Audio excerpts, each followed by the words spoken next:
Hello नमस्कार दोस्तों, आपका एक बार फिर से स्वागत है आपके अपने चैनल ऑनलाइन स्टडी में। और आपके साइंस की क्लास नंबर 10 होगी और 9 पहले मैं करवा चुका हूँ। इसमें टॉप 20 क्वेश्चन करवाऊंगा साइंस के। अगर वीडियो पसंद आए तो लाइक शेयर एंड सब्सक्राइब करना। तो पहला क्वेश्चन देखते हैं। घर्षण द्वारा किए गए कार्य को अक्षय नहीं होता बल्कि वह खालिस्तान ऊर्जा के रूप में परिवर्तन हो जाता है। तो बताइए। The work done by the friction does not dash but is convert into। बताइए। तो आपका ऑप्शन नंबर ए तापीय क्या हो जाएगा। ऑप्शन नंबर ए आपका राइट आंसर। नेक्स्ट क्वेश्चन देखिए। Question number 2। एक वस्तु को लंबवत ऊपर की ओर फेंका जाता है, उसके ऊपर उठने के दौरान स्थित ऊर्जा खालिस्तान और गतिज ऊर्जा खालिस्तान होगी। तो उसकी स्थित ऊर्जा क्या होगी, घटेगी या बढ़ेगी, बढ़ेगी या घटेगी या समान रहेगी। बताइए। तो आपका ऑप्शन नंबर ए बढ़ती है और घटती है। स्थित ऊर्जा तो बढ़ती है और गतिज ऊर्जा घटती है। तो आपका ऑप्शन नंबर ए और ऑप्शन नंबर सी भी आपका सेम है। ठीक है दोस्तों। तो नेक्स्ट क्वेश्चन देखिए। Question number 3। शाकाहारियों को खालिस्तान को पचाने के लिए लंबी छोटी आंत की आवश्यकता होती है। तो किस छोटी आंत की आवश्यकता, लंबी छोटी आंत की आवश्यकता होती है। तो बताइए किसकी आवश्यकता होती है। तो ये होती है आपकी ऑप्शन नंबर बी सेलुलोज की। क्या होगा ऑप्शन नंबर बी आपका राइट आंसर। क्वेश्चन नंबर 4 देखिए। ध्वनि तरंग की आवर्त ई मापने की मानक इकाई क्या है। तो ध्वनि तरंग की आवृत्ति मापने की मानक इकाई क्या है। तो बताइए। तो ये आपका हो जाएगा ऑप्शन नंबर बी हर्ट्ज। क्या हो जाएगा ऑप्शन नंबर बी हर्ट्ज आपका राइट आंसर होगा। Question number 5। हमारे कानों में खालिस्तान की उपस्थिति के कारण जो एक प्रकार का संयोजक उत्तक है, कानों को मोड़ा जा सकता है। तो बताइए क्या होगा। तो ऑप्शन नंबर सी उपास्थितियाँ। हमारे शरीर के बहुत से अंग ऐसे होते हैं जिनमें उपास्थितियाँ पाई जाती हैं जिसे कि हम आसानी से मोड़ सकते हैं, जैसे कान, नाक इत्यादि। ठीक है। तो देखिए क्वेश्चन नंबर 6 क्या कहता है। किसी वस्तु को गोलाकार दर्पण के वक्रता केंद्र में रखे जाने पर उस अवतल दर्पण द्वारा निर्मित इसके प्रतिबिंब की स्थिति क्या होगी। तो मान लीजिए ये आपका दर्पण हो गया, अवतल दर्पण। ठीक है। और ये हो गया आपकी फोकल लेंथ और ये हो गया आपका सेंटर ऑफ कर्वेचर। मान लीजिए यहाँ कोई वस्तु रखी है, यहाँ से जाएगी तो फोकस से होके यहाँ चली जाएगी। ठीक है। और यहाँ से जाएगी तो ये होके यहाँ से चली जाएगी। तो यहाँ पर आपकी इमेज बनेगी।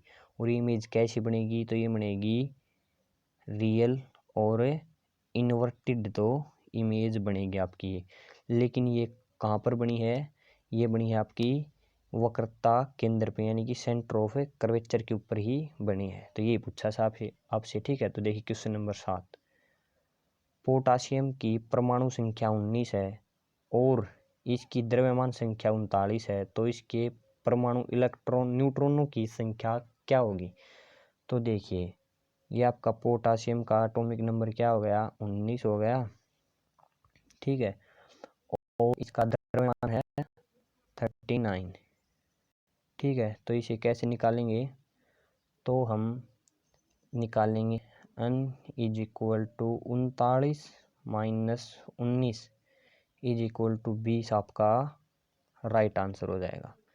20 आपका right answer. Question answer A आपका राइट आंसर। ठीक है। देखिए नेक्स्ट क्वेश्चन।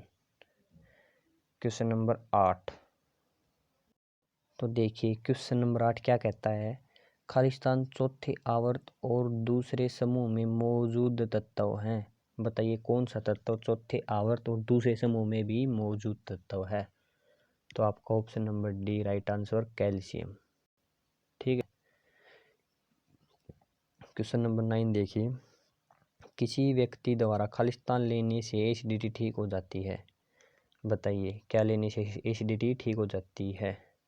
तो ये तो क्या होगा आपका बेकिंग सोडा। पेट में अगर गैस बन जाती है तो हम इनो लेते हैं। इनो में क्या होता है आपका बेस होता है। और पेट में क्या हो जाती है, एसिडिटी, तो बेस लेने से ठीक हो जाती है, यानी कि baking soda. Question number 10, hydrocarbon परिवार का प्रत्येक सदस्य पिछले सदस्य से खालिस्तान समूह द्वारा अलग होता है। तो बताइए क्वेश्चन नंबर 10। तो आपका ऑप्शन नंबर ए मेथिलीन, क्या हो जाएगा, मेथिलीन। क्वेश्चन नंबर 11, खालिस्तान को पानी में घोलने पर यह जिप्सम में परिवर्तन हो जाता है।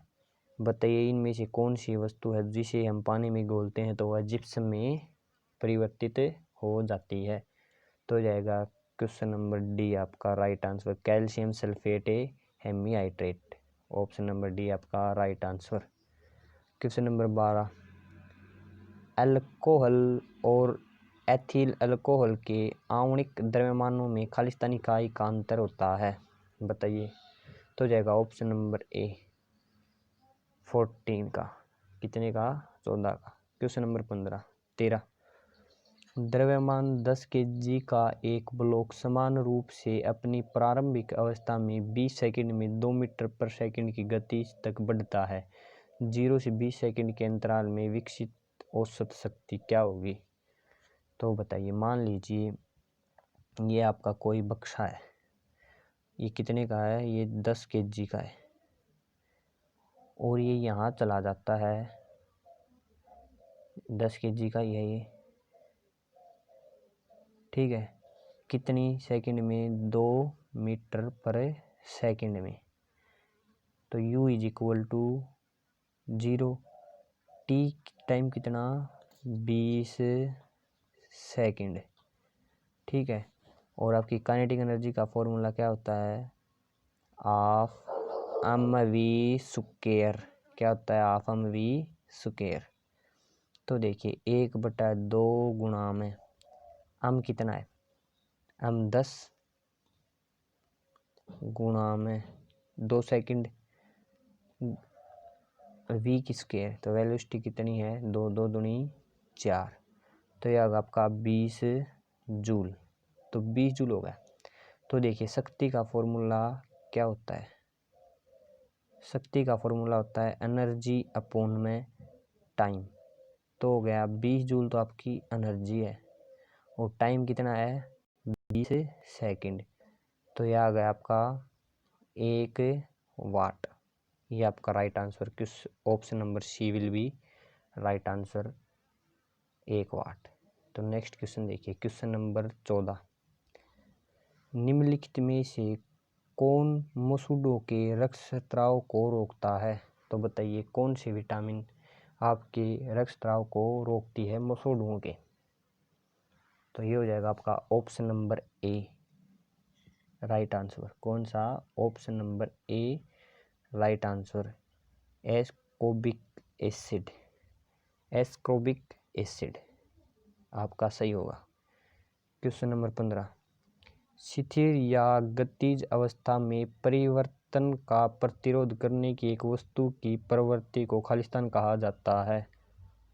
तो उसे क्या कहा जाता है, तो उसे कहा जाता है आपका जड़त्व। Option number D right answer. Question number 16 को देखिए, क्वेश्चन नंबर 16, 220 वोल्टेज आउटपुट वाले जनरेटर को 1100 की पावर वाली मोटर से जोड़ने पर प्राप्त होने वाली विद्युत धारा की गणना कीजिए। तो देखिए आपकी वेलोसिटी कितनी है, वेलोसिटी है 220 वोल्ट और आपकी पावर क्या है, 1100 वोल्ट। और पावर का फॉर्मूला क्या है, तो पावर का फॉर्मूला है वेलोसिटी v गुणा आई। तो आपका आई क्या हो जाएगा, आई हो जाएगा p अपॉन v, क्या हो जाएगा, p अपॉन v।